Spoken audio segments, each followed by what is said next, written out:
야담상회를 찾아주신 마님들과 선비님들 감사드리옵니다. 여러분들의 간에 두루 안복이 깃들기를 기원합니다. 그럼 오늘의 이야기 시작합니다. 꽃 피고 새우는 어느 화사한 봄날 해걸음이었답니다. 덕포나루의 뱃사공 고우는 평소 친분을 나누던 복만 스님을 건너편으로 태워드리기 위해 닷줄을 챙기고 있었습니다. 강물은 며칠 전 내린 큰 봄비로 불어나 평소보다 거친 물살을 쏟아내고 있었지요. 그때였습니다. 저 멀리서 왁자지껄한 소란과 함께 술 취한 목소리들이 들려왔습니다. 고을에 내로라 하는 세도가 자제들이 기생들을 데리고 철렵을 나갔다가 돌아오는 길이었지요. 사또의 아들, 천석군, 방첨지의 아들, 그리고 관찰사의 조카까지 고을의 권세를 등에 업은 3명의 도련님들이 기생들을 하나씩 끼고 나타났습니다. 그들의 모습은 차마 눈뜨고 보기 어려울 만큼 꼴사나웠지요. 술에 잔뜩 취해 몸을 제대로 가누지도 못하면서도 곁에 선 기생들의 치마 밑으로 손을 넣으며 킬킬거렸답니다. 나루터에 다가온 그들은 뱃사공에게 소리쳤습니다. 이복의 뱃사공, 친구 녀석이 아직 안 왔으니 배 띄우지 말고 기다리고 있으라고. 세도가 자제들의 패거리 중 하나가 어지간히 급했던 모양이었어요. 한 기생을 끼고 나루터 옆 솔밭으로 황급히 사라졌기 때문이지요. 고우는 곤란한 표정을 지었습니다. 나으리들, 복만 스님께서 강을 건너셔야 하는데 더 지체했다간 날이 어두워집니다요. 스님을 먼저 건네드리고 금세 돌아오겠습니다요. 고운이 조심스럽게 사정을 아뢰었지만 그들은 들은 채도 하지 않았습니다. 뭐, 스님, 복만이고 나발이고 그냥 닥치고 좀 기다려 보란 말이다. 지금쯤이면 아랫문을 닦으며 치마를 추스르고 있을 게야. 사또 아들의 말에 다른 자제들이 배꼽을 잡고 웃었습니다. 음담패설로 뱃사공 고운을 희롱하는 것도 모자라 사또 아들은 고운을 부르더니 땅바닥에 나뭇가지로 글자를 썼습니다. 그것은 내 천자였어요. 그나저나 내놈 뱃사공, 이것이 무슨 글자인지는 아느냐? 무지렁이인 고운은 눈만 끔벅이며 고개를 저을 뿐이었습니다. 아이고, 쇳내는 영 까막눈이라 모르겠습니다요. 그의 대답에 세도가 자제들의 웃음이 더욱 크게 터졌습니다. 사또 아들은 손에 들고 있던 막대기로 고운을 마구 후려치며 놀려댔습니다. 이놈의 무지렁이가 하루에 수십 번이나 내를 건너면서 내 천자도 모르다니 어찌 이리도 무지하고도 천한 놈이 있다는 말이냐? 네 놈이 아는 것이라곤 낮에는 내에서 배를 타고 밤이면 네 놈의 마누라나 타는 것일 테지. 아하, 잠깐만. 이놈은 그러고 보니 아직도 노총각이라지? 밤에는 탈배가 없어서 어쩌면 좋다는 말인가? 그렇게 한참을 이어지던 그들의 저속한 말과 비아냥에도 뱃사공 고운은 그저 가만히 듣고 서 있을 수밖에 없었습니다. 그때 이 모든 광경을 지켜보던 복만 스님께서 더 이상 참지 못하고 일갈했어요. 젊은이들의 언행이 이리도 거칠고 경박하여서야 어디 쓰겠는가. 스님의 준엄한 꾸중에 세도가 자제들은 잠시 멈칫했지만 이내 사또 아들이 비아냥거리며 되받았습니다. 어허, 공산의 달이 뜨니 개 짖는 소리만이 요란하구만. 누가 저 땡중놈에게 호댓맛이나 좀 보여주어야겠구만. 그들의 무례함과 오만함은 하늘을 찔렀습니다. 곁에 있던 기생들마저 그 말에 배꼽을 잡고 웃어대며 고운과 스님을 업신여겼어요. 스님의 얼굴은 분노로 벌겋게 달아올랐지만 속세의 일에 깊이 관여할 수도 없는 노릇이라 그저 애써 참는 수밖에 도리가 없었지요. 솔밭으로 들어갔던 사내와 기생이 옷구름을 고쳐매며 돌아오자 세도가 자제들과 기생들은 모두 배에 올랐습니다. 고운이 스님께 먼저 오르시라 손짓했는데 자제들이 노를 잡고 배를 나루터에서 밀어내버린 것이었어요. 스님은 미처 오르지 못하고 엉덩방아를 찍고 말았지요. 불어난 물살이 워낙 거셌기에 배는 금세 나루에서 멀어져 버렸고 세도가 자제들은 또다시 크게 웃어댔습니다. 스님의 황망한 표정은 아랑곳 없이 배 위에서는 곧바로 술판과 춤판이 벌어졌습니다. 나으리들, 안 됩니다요. 선체의 균형을 흐트러뜨리시면 경을 친단 말입니다. 이런 물살에는 배가 뒤집힐 수도 있습니다요. 불안감을 느낀 고은이 외쳤지만 그들은 길을 막았습니다. 시끄럽다. 니놈이 노로 균형을 잘 잡으면 될 게 아니냐? 그들은 고은의 말을 무시하며 오히려 더욱 흥청망청 날뛰느라 배를 흔들어대니 참으로 막무가내이자 아나무인이 따로 없었어요. 허나 뱃사공으로 반평생을 넘게 보낸 고은의 경고는 그저 허풍이 아니었지요. 위태롭게 출렁이던 배는 기어코 강 한가운데서 뒤집어졌답니다. 며칠 전 큰 봄비로 강물이 불어 탕류가 되어 흐르던 강 한가운데는 순식간에 아수라장이 되었습니다. 술에 취해 몸을 가누지 못하던 세도가 자제들은 허우적대기 시작했지요. 고은은 필사적으로 헤엄을 치다가 문득 뒤를 돌아보았습니다. 망나니 같은 작자들 중 그 어느 누구도 헤엄을 칠 생각을 하지 못하는 것이었어요. 고은은 여유롭게 팔을 저으며 뒤쪽을 향해 소리쳤습니다. 선비님들, 헤엄들 못 치시오? 물에 빠진 이들은 살려달라 아우성치면서도 뱃사공의 물음에 우스꽝스럽게 대답했습니다. 부쿠업, 어푸푸, 살려다오. 헤엄을 못 친단 말이다. 야, 이 망할 놈아, 어서 우리를 건지지 못하겠느냐. 고은은 그들의 어리석음과 오만함에 씁쓸한 미소를 지으며 마지막 말을 던졌습니다. 얼씨구 꼴 좋았소? 내를 건널 땐 내 천자는 몰라도 헤엄은 칠 줄 알아야지요. 그는 뒤도 돌아보지 않고 유유히 헤엄쳐 나루터로 돌아왔습니다. 자신을 조롱하고 놀림거리로 만들었던 이들의 비명 소리는 청난 강물 소리에 무쳐 희미하게 들려왔을 뿐이었어요. 사람들의 아우성을 집어삼킨 강물은 말없이 칠흑 같은 어둠 속으로 흘러갔습니다. 고은은 죽을 힘을 다해 물살을 헤치고 무트로 나온 뒤 나루에서 모든 것을 지켜본 스님과 조우했지요. 복만 스님은 복잡한 감정이 묻어나는 표정으로 말했습니다.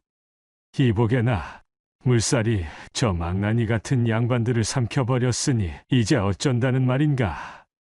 일이 되었으니 자네나 나나 주랭랑을 쳐야 할 듯 싶구만. 동감입니다, 스님. 아마도 저 망나니 같은 놈들의 집안에서 가만 놔둘 리가 없으니 말입니다요. 저들이 물귀신이 된 것을 모두 제 탓으로 돌리겠지요. 아마 스님에게까지 불통이 튀지 싶습니다. 그리고 그날 이후 고은과 복만 스님의 자취는 덕포나루 근방에서 흔적도 없이 사라졌답니다. 아니나 다를까 그날 밤 온고울이 발칵 뒤집혔지요. 덕분에 덕포나루터에는 불길이 치솟았습니다. 혈혈단신 고운이 살던 초가삼간이 분노한 세도가들에 의해 불태워진 것이었지요.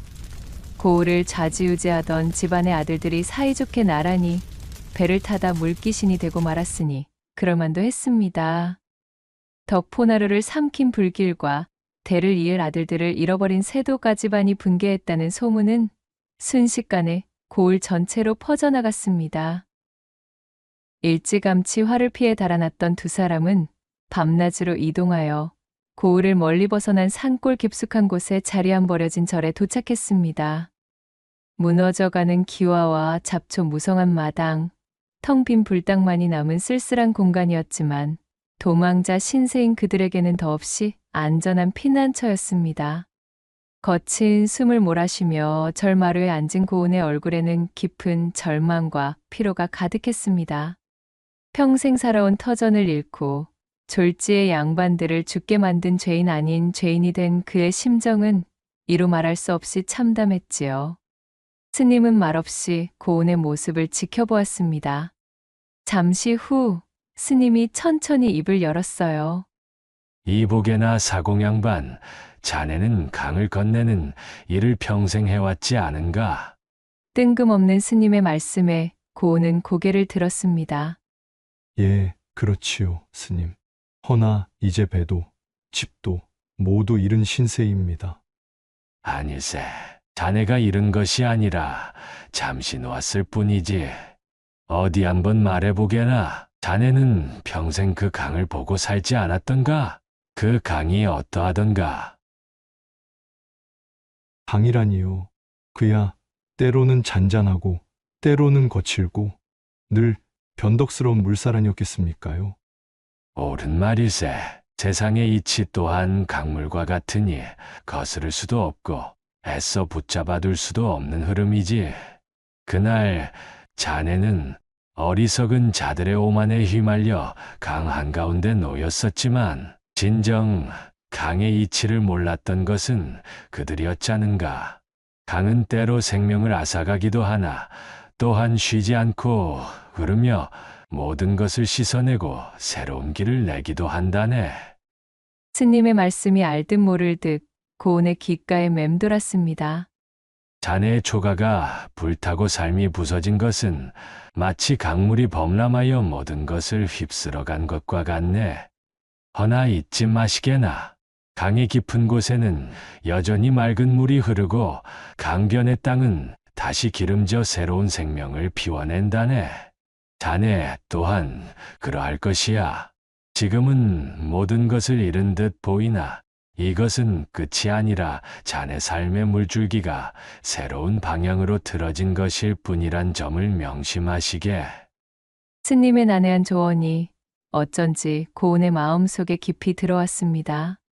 그는 그날 내 천자를 모른다며 조롱당할 때 느꼈던 치욕과 분노, 그리고 세도가자제들의 익사 앞에서 느꼈던 복잡한 감정을 되짚어 보았습니다. 양반님네 자제들이 강물에 빠져 죽은 것은 그들의 오만함과 무지로 인해 벌어진 사고였습니다. 선주인 제가 도망치지 않았다면 그저 재수 없는 사고의 책임을 뒤집어 쓰고 아마 곤장을 맞아 초주검이 되었겠지요. 뱃사공이란 천한 신분으로 그들의 목숨값을 다 갚지도 못할 테니까 말입니다. 헌데도 이것이 또 다른 물줄기의 시발점이 된다는 말씀이십니까요? 고운의 분한 목소리에 스님은 그저 빙그레 웃으며 입을 다물었어요. 다음 날 이른 아침, 고운은 스님과 작별했습니다. 스님은 고운에게 다시 만날 날이 있을 것이라는 알 수 없는 말을 남겼지요. 강물이 다시 합쳐지듯 우리의 인연 또한 그러할 게라네. 부디 살아남게나. 그리고 꼭 기다리시게. 언젠가 흐르는 맑은 물을 만나게 될 것이니. 스님은 고운의 어깨를 가볍게 두드리고는 호련히 산길을 따라 사라져 버렸어요. 고운은 스님의 뒷모습이 완전히 사라질 때까지 그 자리에 서서 스님의 마지막 말씀을 마음에 새겼지요. 오냐? 그래? 기왕지사 일이 엎어진 거 나라고 꼭 죽어라 죽어라 하란 법만 있냐 이거야? 내 아주 더럽고 치사한 이놈의 동네 보란듯이 떠서 잘 살아주마. 그렇게 스님과 헤어진 후 고운은 신분을 숨기고 전국을 떠돌았습니다. 뱃사공이라는 경력이 오히려 발목을 잡을까 두려워 강 근처는 피했어요. 굳은 일을 마다하지 않고 품을 팔며 근근히 연명했지요. 늘 불안했고 사람들의 시선을 피해 어둠 속을 살아가는 것이 고통스러웠습니다. 가끔 덕포나루의 소식을 들을 때면 자신을 향한 세도가들의 분노가 여전하다는 사실의 마음이 무거워졌습니다. 그리고 그때마다 강물에서 허우적대던 세도가들과 그 배에 함께 탔던 기녀들의 얼굴이 떠올랐습니다. 그들은 어떻게 되었을까? 망나니들과 함께 화를 입었을까? 양반놈들과 함께 어울려서는 나를 무시해댔으니 자업자득이란 생각이 들기도 하지만 말이야. 하루의 고된 노동을 끝내고 곡간이나 마국간 등에서 등을 붙이고 휴식하던 고운은 그렇게 지난날 덕포나루의 일을 떠올리다 까무룩 잠에 빠져들곤 했답니다. 한편 그날 배에 함께 탔던 기녀들 중 사실 유일하게 수영에 능숙했던 기녀가 한 명 있었습니다. 그녀의 이름은 애심으로 그녀 또한 사건 이후 평탄치 않은 나날을 보냈지요. 이름처럼 사랑스러운 미색과 재주로 덕포나루 근방을 아우르는 근방 전체에서 내로라 하는 사내들의 마음을 사로잡았던 그녀였지만 그날의 사건은 모든 것을 뒤바꾸어 놓았습니다. 그녀는 차가운 강물 속에서 허우적대는 다른 기녀들을 필사적으로 구해냈습니다. 하지만 그 바람에 수영을 할 줄 모르던 세도가자제들은 눈앞에서 차례로 물귀신이 되고 말았고 그것이 문제가 되었지요. 어찌되었든 동승했던 양반 자제들이 모조리 몰살당하는 대사건의 중심에 있던 인물이었으니 연루되어 문초를 받거나 심지어는 목숨까지 위태로워질지도 모른다는 두려움이 엄습했습니다. 그녀는 더 이상 화려하지만 위태로운 기녀 생활을 이어갈 수 없다고 판단했어요. 애심은 자신을 따르던 몇몇 기녀들에게만 사실을 알린 채 야반도주하듯 짐을 꾸려 도망쳤습니다. 익숙했던 비단옷 대신 남루한 무명옷을 걸치고 화사한 얼굴에는 검댕을 칠했습니다. 덕포나루에서의 명성은 오히려 그녀의 발목을 잡는 족쇄가 되었지요. 그녀는 신분을 숨긴 채 정처 없이 떠돌았습니다. 끼니를 구하기 위해 남의 집 허드렛일을 돕거나 바느질 품을 팔며 생계를 이어나갔지요. 평생 손에 물 한 방울 묻히지 않고 고운 손으로 거문고 줄만 튕기던 그녀에게 세상은 너무나도 가혹했습니다. 거칠어진 손을 볼 때마다 강물 속에서 허우적대던 세도가 자제들의 얼굴과 그 모든 일의 원흉이라 생각되는 뱃사공, 고운의 무지하고 어리숙하던 얼굴이 떠올라 치가 떨렸습니다. 내 천자도 모르는 무지렁이 뱃사공 때문에 내 팔자가 대체 이게 무엇이란 말인가? 아무리 화가 나기로서니 정신 나간 작자가 강한 가운데에서 배를 뒤집다니 말이야.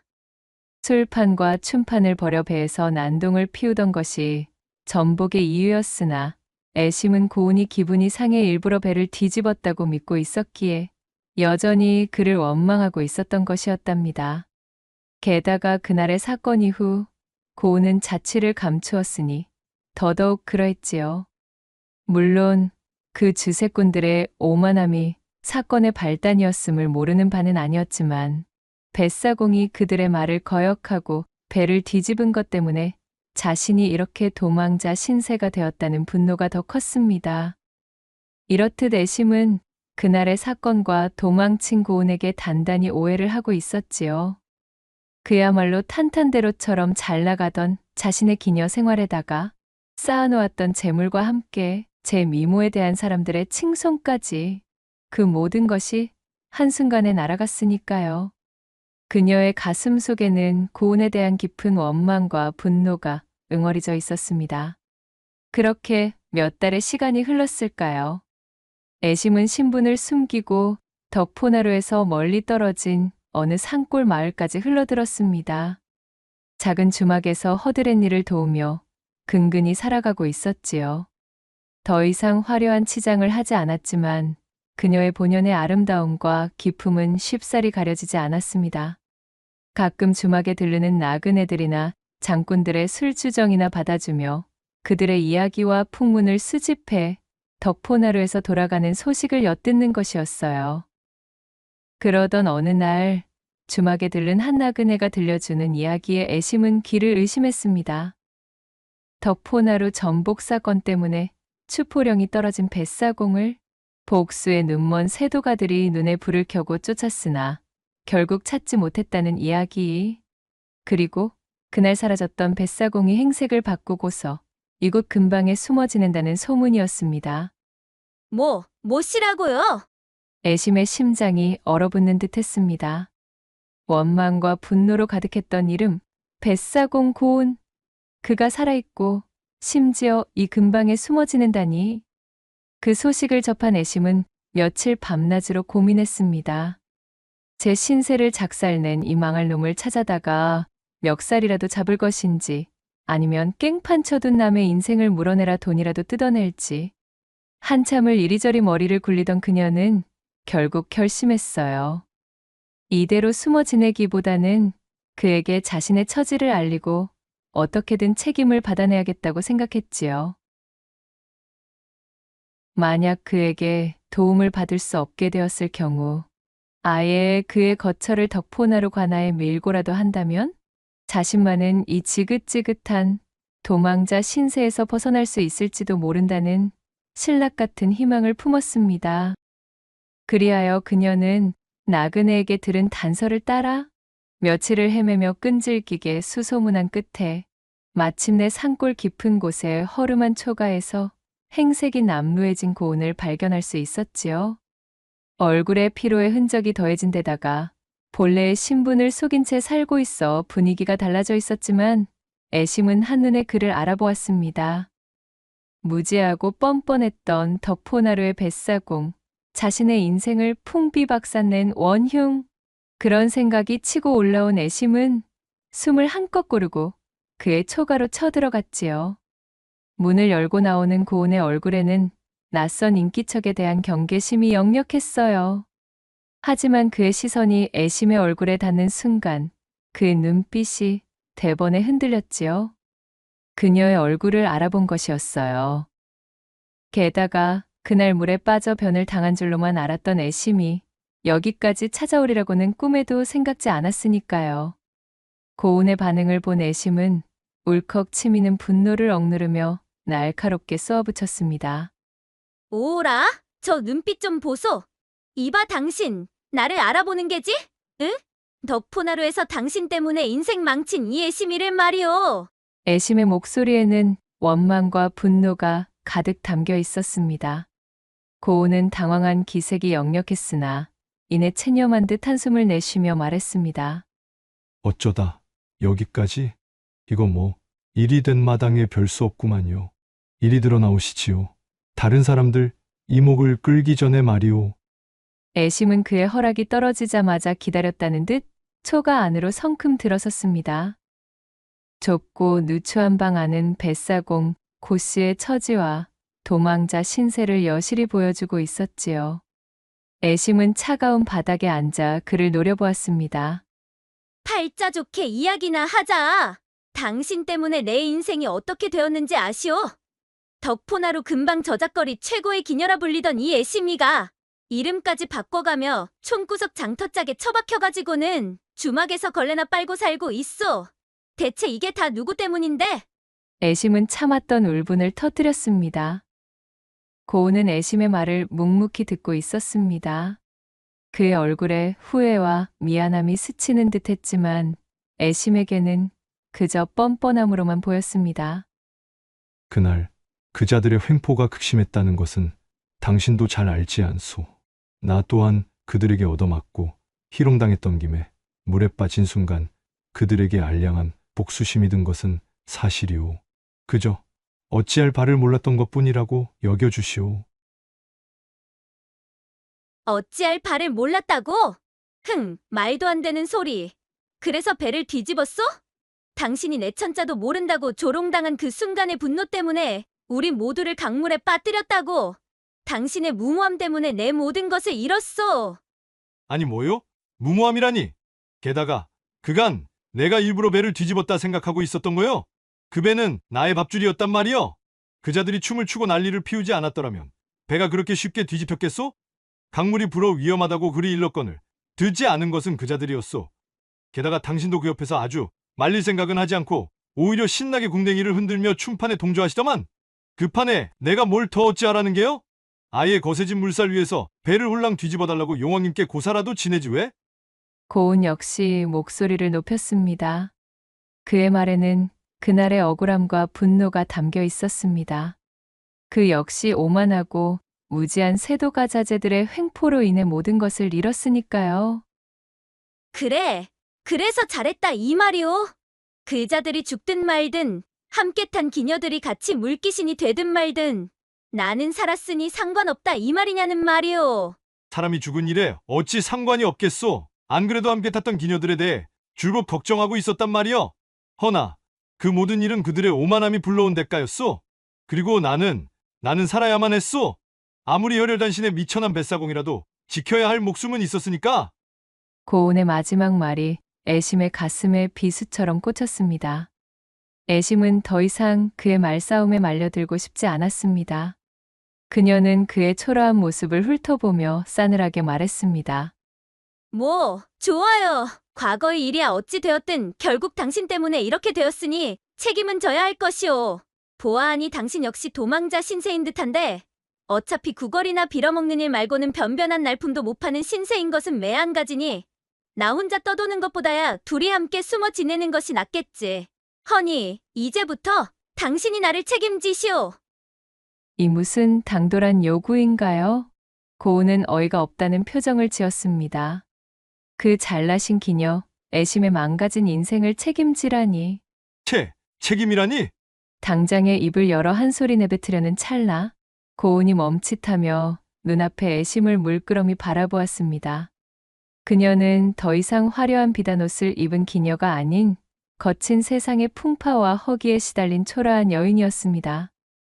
처음 그녀의 눈빛 속에 이글거리는 것은 원망뿐이라 여겼지만 이내 그것은 갈 곳 없는 절박함과 홀로 된 외로움이 뒤섞인 복잡한 감정이 바탕이라는 것을 알 수 있었지요. 사정이 이리 되니 그는 차마 그녀를 매몰차게 내칠 수 없었습니다. 어쩌면 그녀의 말대로 혼자보다는 둘이 낫다는 현실적인 계산도 작용했을지 모를 일이었습니다. 무엇보다도 고은 역시 그날의 사건에 대한 미안함이 그의 마음 한구석에 자리하고 있었으니까요. 하룻밤 신세질 곳이 필요하다면 그리하시오. 허나 책임 같은 거창한 말은 조금 어폐가. 잔말 말고 책임지시오. 당신 때문에 내 신세가 요 모양 요 꼴났으니 당신이 나를 먹여 살리고 숨겨줘야 마땅한 거 아니야. 그리고 뭐? 어패? 내 천자는 모르면서 어패? 문자 쓰시오 지금. 앙칼지게 대답하는 애심은 막무가내였습니다. 결국 고은은 한숨을 쉬며 그녀의 요구를 받아들일 수밖에 없었습니다. 그렇게 두 사람의 기묘한 동거가 시작되었습니다. 누추한 초가 안에서 함께 생활하는 것은 모든 면에서 불편하고 어색했지요. 애심은 여전히 고은에게 툭 하면 시비를 걸고 과거의 일을 들먹이며 그를 원망했습니다. 아이고 이 무지렁이 양반. 장작 패는 것 하나도 제대로 못하오? 그 입 다물지 못하겠소? 나야 평생 몸으로 살아온 사람인데 하물며 당신처럼 입만 살아서 손 하나 깠다가 나던 팔자 좋은 기녀보다야 낫지. 뭐가 어째? 이놈의 사공놈이 뚫린 입이라고 함부로 싸대는 것 좀 봐. 댕면상에 뚫린 것은 입이 아니고 구멍이오? 허이고 구멍 많아 좋겠수다. 뭐?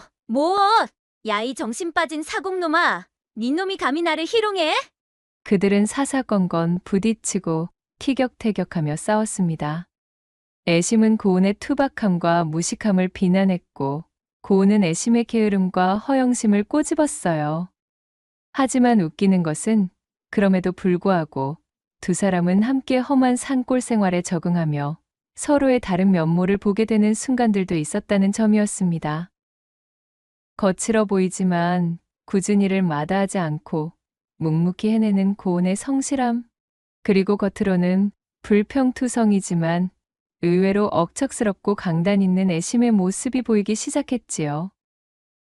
어느 날 애심이 산에서 나무를 캐다 발을 헛디뎌 다리를 접질렀습니다. 고은은 퉁명스럽게 구박하면서도 묵묵히 그녀를 업고 초가로 돌아와 상처를 돌보아 주었습니다. 또 다른 날 날품을 하던 주인 집에 들켜 도망자의 신분이 발각될 위기에 처했을 때 애심은 기지를 발휘하여 자신의 미인계로 주인의 혼을 빼나 겨우 위기를 모면했어요.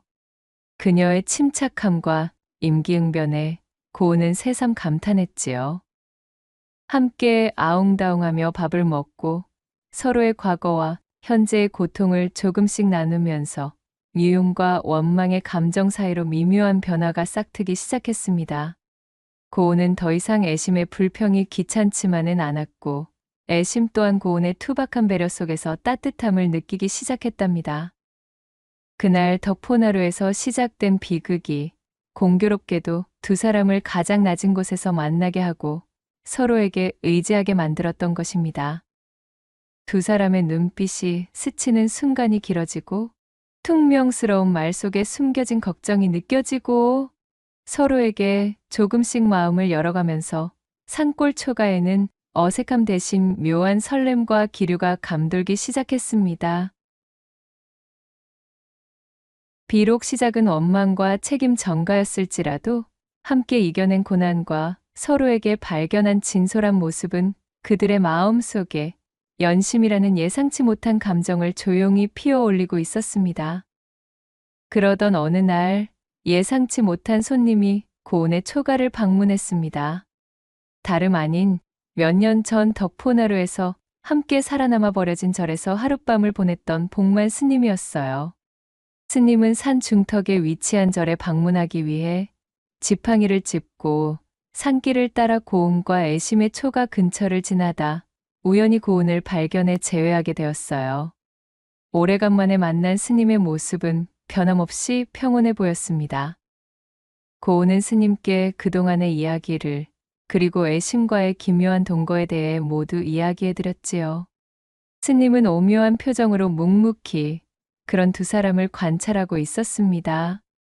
티격태격하면서도 서로를 향한 깊은 연민과 어쩌면 미처 깨닫지 못한 이끌림까지. 스님은 깊은 눈빛으로 두 사람이 단순한 원한 관계나 동병상련이 아님을 꿰뚫는 듯 했어요. 그리고 잠시 후 스님이 특유의 알 수 없는 미소와 함께 입을 열었습니다. 일전 뱃사공 양반 자네에게 말해주었듯이 강의 이치가 바로 이러하지 않겠는가. 강물이 굽이쳐 돌아 마침내 바다에서 만나듯 자네들 두 사람의 인연 또한 그러하구먼. 그날 거친 물살이 모든 것을 휩쓸어 갔으나 자네들은 살아남아 가장 낮은 곳에서 다시 만났지. 서로를 원망하고 미워하는 듯 보이나 실상은 서로에게 의지하고 있지를 않나. 이것이 어찌 우연이겠는가. 하늘이 맺어준 인연이 아니라면 이리 질기게 얽힐 리가 없지. 스님의 말에 두 사람은 서로의 얼굴을 바라보다 말고 얼굴을 붉히며 고개를 팩 돌려버렸지요. 그날 밤 회포를 푸느라 날이 어두워지는 것을 놓치고만 스님은 하루를 머물고 가겠다고 했습니다. 초가는 비좁았고 잠자리가 넉넉지 않았지요. 방이라고는 2개뿐인데 그나마도 몸이나 누일 만한 곳은 애심이 쓰고 있었고 나머지 창고 같은 좁은 방이 고운이 쓰는 방이었습니다. 스님은 고운과 애심을 번갈아 보고는 의미심장한 미소를 지었어요. 이 몸이야 어디서든 눈을 붙이면 그만이니 당연히 고운과 내가 함께 자야 마땅하겠으나 하필이면 저치도 나도 기골이 장대하여 좁은 방에 함께 들어누웠다간 이 초가삼간이 폭삭 주저앉을지도 모르네.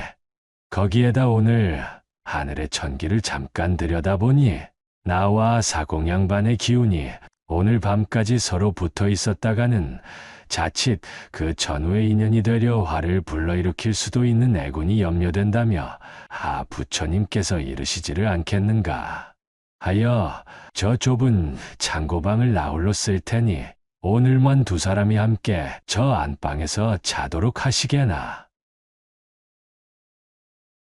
예? 뭐라고요? 아니 스님. 아무리 그래도 이건 좀 아니 될 말 아니신가요? 도망자 신분의 두 사람이 궁여지책으로 마련한 허름한 초가에 넓은 방 좁은 방이 따로 있었겠냐마는 그것은 모두 두 사람을 이어주기 위한 스님의 지혜로운 핑계일 뿐이었답니다. 스님께서는 두 사람이 서로의 마음을 확인하고 그간 쌓인 벽을 허물 수 있는 아주 조그마한 물꼬만 있으면 된다는 것을 알고 있었지요. 여러 말 말고 그저 나를 믿고 내가 하라는 대로 한번 하시게나. 그리하시면 두 사람에게도 오늘 밤이 양분이 되어 좋은 날이 찾아올 것이네. 비좁고 누추하나 서로에게 기대어 하룻밤 추위를 녹이는 것이 도리 아니겠는가. 스님의 완강한 뜻과 하늘의 뜻, 애군 같은 알 수 없는 말에 고운과 애심은 당황했습니다. 두 사람이 물론 함께 지내고는 있었지만 잠자리를 함께 하는 것은 다른 문제였기에 어색함과 망설임이 감돌았지만 스님의 말씀을 쉽게 거역하기도 찜찜했지요. 결국 두 사람은 어색하게 안방으로 들어왔습니다. 좁은 공간에 나란히 눕자 서로의 숨소리가 너무나 가깝게 느껴졌어요. 서로가 등을 돌리고 누웠지만 원체 방이 비좁으니 서로의 등과 엉덩이가 맞닿아 우스꽝스럽기 짝이 없었지요. 아이 좀. 저쪽으로 가시오 좀. 아니거. 여기서 더 갈 데가 어디 있다 그러시오? 나도 죽을 맛이외다. 스님의 의도된 배려가 두 사람의 마음을 뒤흔들었습니다. 서로를 향한 원망과 미움, 그리고 그 아래 감춰졌던 연민과 기대감이 뒤섞여 복잡한 기류가 흘렀지요. 바로 그때였습니다. 밤이 깊어지자 갑자기 산골짜기의 날씨가 급변하기 시작했습니다. 예상치 못한 늦은 봄소리가 닥쳐 초가의 낡은 문틈과 벽 틈으로 차가운 바람이 매섭게 파고들었습니다. 온기가 순식간에 사라지고 누더기 이불로는 도저히 추위를 막아낼 수 없었지요. 애심의 가녀린 몸이 오들오들 떨리는 것을 느꼈습니다. 저기 말이오. 나 지금 춥소. 애심이 작게 신음했습니다. 고은 역시 그녀의 떨림을 느꼈어요. 이대로는 둘 다 밤새 얼어붙을 것 같았습니다. 애심을 추위 속에 내버려 둘 수 없다는 마음이 고은을 움직였고 그는 망설임을 떨치고 애심에게 몸을 가까이 했습니다. 이리 오시오. 서로에게 기대면 좀 나을 것이오. 애심은 처음에는 주춤했지만 밀려드는 한기에 결국 고은에게 몸을 기대었습니다. 두 사람의 체온이 맞닿자 비로소 온기가 느껴졌습니다. 거친 뱃사공의 품은 투박했지만 따뜻했고 애심의 가녀린 몸은 떨림을 멈추고 고은에게 안겨왔습니다. 추위를 막기 위해 시작된 두 사람의 접안은 곧 감정적인 교감으로 이어졌어요. 미움과 원망의 껍질이 벗겨지고 그 안에 숨겨져 있던 서로를 향한 연민과 끌림이 슬그머니 고개를 쳐들었습니다. 그날 밤 매서운 추위와 스님의 지혜로운 안배 속에서 고음과 애심은 비로소 서로의 가장 깊은 곳에 닿았습니다. 서로의 체온을 나누며 두 사람은 비로소 운명으로 묶인 인연을 확인한 기분이 들었지요. 미움은 연심으로, 원망은 이해로, 고독은 둘만의 연대로 변모하는 밤이 깊어갔습니다. 스님의 예언처럼 두 사람의 물길은 이 밤을 통해 완전히 하나로 합쳐졌답니다. 다음 날 아침, 스님은 두 사람의 달라진 눈빛을 보았습니다.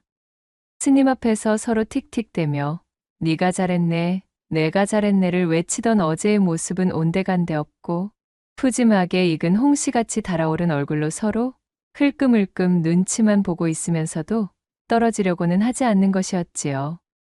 말은 하지 않았지만 부득이 하루를 묵고 가겠다며 억지를 놓은 이 기막힌 사건이 두 사람에게 어떤 밤을 가져다 주었는지 이미 훤히 꿰고 있었지요. 허허, 이로써 두 사람의 인연은 단단해졌으니 이제 세상 밖으로 나아갈 때를 기다리시면 되시겠네들. 과거의 그림자에 갇히지 말고 자네들의 강물을 스스로 만들어 흘러가도록 하시게나. 맑은 물길을 만나는 것은 이제부터 자네들에게 달렸다네. 덕호나루에서 시작된 비극은 그대들을 절망으로 내몰았지만 역설적으로 가장 소중한 인연을 만나게 해 주었음을 어찌 외면하려고만 하시는가들.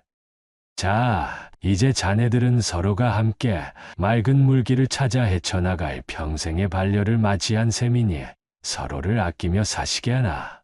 모르긴 몰라도 아마 그대들에게 곧 좋은 날이 올 걸세. 이제 아마 두 번 다시 자네들과 나는 만날 일이 없을 것 같구만.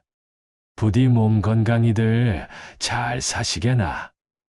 그 말을 끝으로 스님은 합장하며 유유히 자신의 발걸음을 내딛었고 이내 스님의 뒷모습은 깊은 숲속 오솔길 쪽으로 완벽하게 사라졌답니다. 산골 초가를 나서는 스님의 뒷모습을 바라보는 두 사람의 눈빛은 더 이상 불안과 절망에 물들어 있지 않았습니다. 과거의 아픔은 여전했지만 함께라면 이겨낼 수 있다는 희망이 그들의 얼굴에 드리워져 있었지요. 스님의 마지막 예언처럼 이제 두 사람은 새로운 강물을 찾아 흘러갈 준비를 마쳤습니다. 두 사람은 스님의 조언대로 섣불리 움직이는 대신 산골 초가에 머물며 때를 기다리기로 했습니다. 함께 텃밭을 가꾸고 산에서 나무를 캐고 바느질 품을 팔며 소박한 삶을 이어갔습니다. 여전히 가끔씩 티격태격하기도 했지만 그것은 이전의 날 선싸움이 아닌 정이 듬뿍 담긴 투정 같았답니다. 애심은 투박하지만 마음 깊은 고운의 진솔함에, 또 반면에 고운은 거친 세상의 풍파 속에서도 잃지 않은 애심의 은근한 순수함과 그 강단에 깊이 매료되었습니다. 밤이 되면 좁은 방에 나란히 누워 서로의 품에 안겨 뜨거운 숨을 토하다 잠이 들었지요.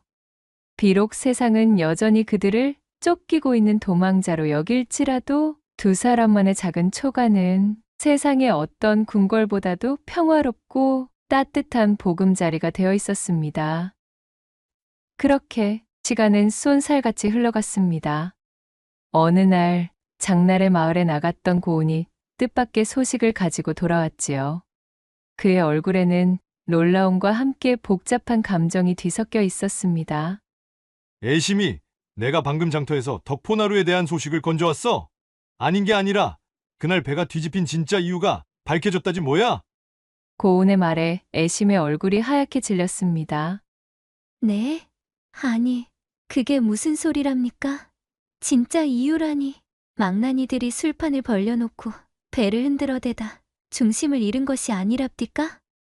헤엄을 치지 못하는 사람이 깊은 물에 한번 빠져서 사경을 헤매는 경험을 맛보면 그 공포가 아주 말도 못하는 법이거든. 그날 함께 배에 탔다가 애심이 자네가 구조했던 기녀 중에 한 명이 말이야. 그 충격으로 쓰러져 여태껏 깨어나지 못하고 있었다더구만.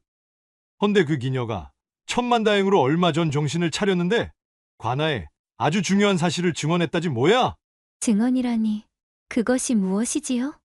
전날 내가 배를 접안시켜둔 나루에서 그 양반 자제들 집구석 중 한 곳에서 일하던 청지기가 나타나서는 배의 균형을 잡는 균형탈을 몰래 망가뜨리는 것을 보았다고 증언했다는군. 다음날 기녀들을 끼고 나루에서 뱃놀이를 나갈 것을 이미 알고 있었다나 뭐라나? 고운의 말에 애심은 믿을 수 없다는 표정을 지었습니다.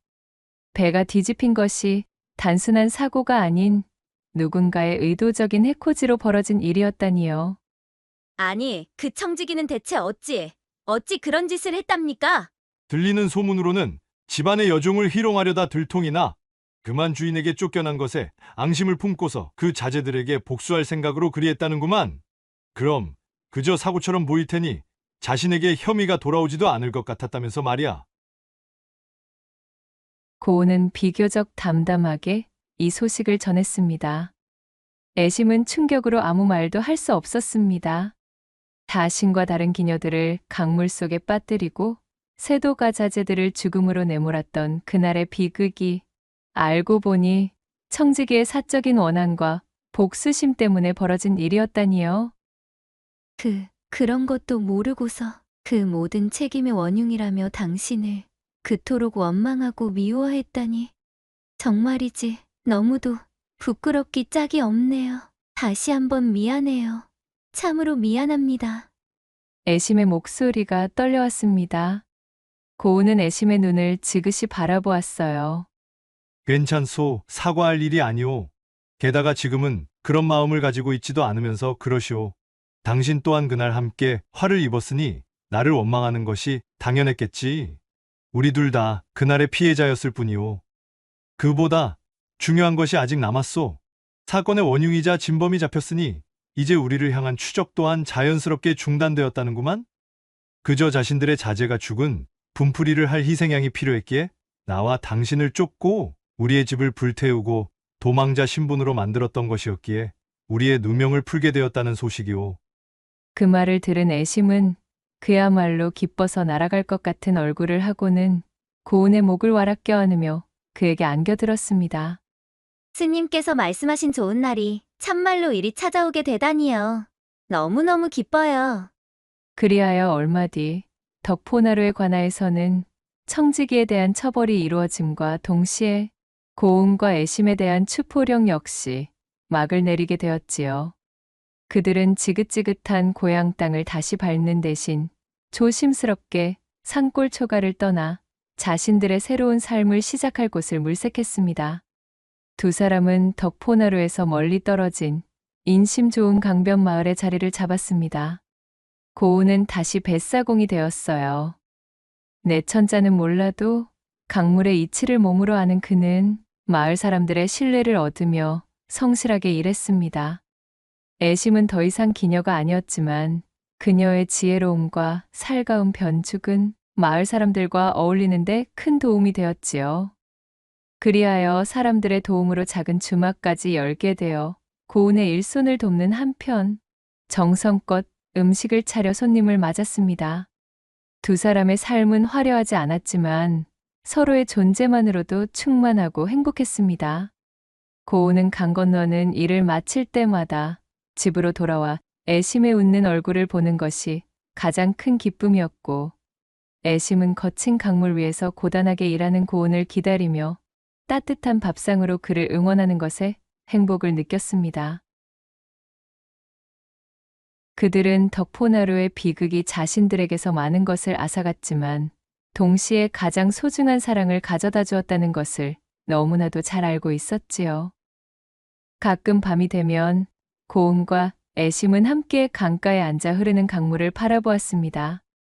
그날의 거센 물살과 공포가 아련한 기억처럼 느껴졌지만 이제 그들에게 강물은 두 사람의 인연을 맺어준 고마운 존재였습니다.